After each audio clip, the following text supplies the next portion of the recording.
Kadang kita udah tahu banget apa yang harus kita lakukan.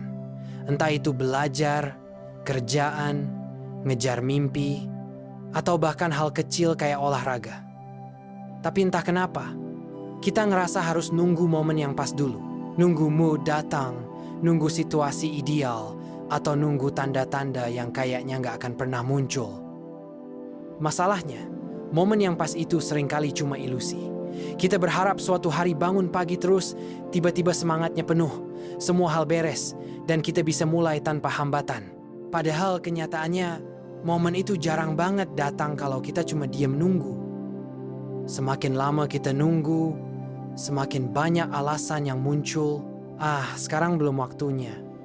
Lagi capek nanti aja. Hari ini lagi nggak cocok.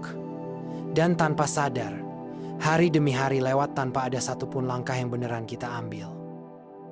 Kita sering lupa kalau sebenarnya momen itu bukan sesuatu yang ditunggu, tapi sesuatu yang kita ciptain.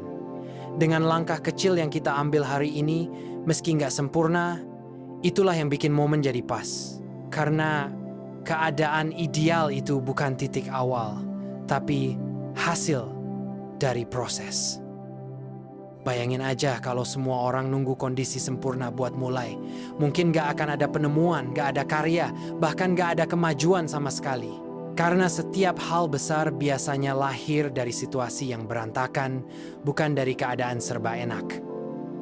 Momen yang pas itu bukan ketika semua beres, tapi ketika kita berani melangkah meskipun keadaan belum beres. Karena justru dengan melangkah itulah keadaan jadi lebih jelas. Tanpa tindakan, semua cuma berhenti di kepala. Kita sering ngerasa insecure, takut gagal kalau mulai sekarang. Jadi kita ngasih alasan, nanti aja kalau udah lebih siap.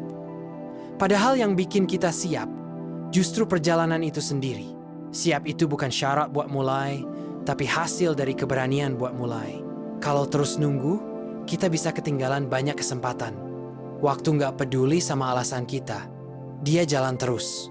Dan kita yang diam aja, lama-lama cuma jadi penonton, ngelihat orang lain maju, sementara diri sendiri masih mikirin momen yang pas.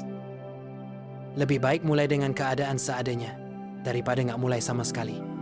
Karena langkah kecil itu punya kekuatan buat ngebawa kita ke langkah berikutnya.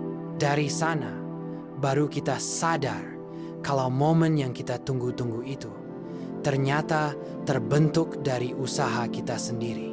Jadi, jangan tunggu semua hal beres dulu baru jalan. Karena kebenarannya, semua hal nggak akan pernah sepenuhnya beres. Yang bisa kita lakukan cuma ambil langkah pertama sekarang. Karena sekarang selalu lebih baik daripada nanti yang nggak jelas kapan datangnya.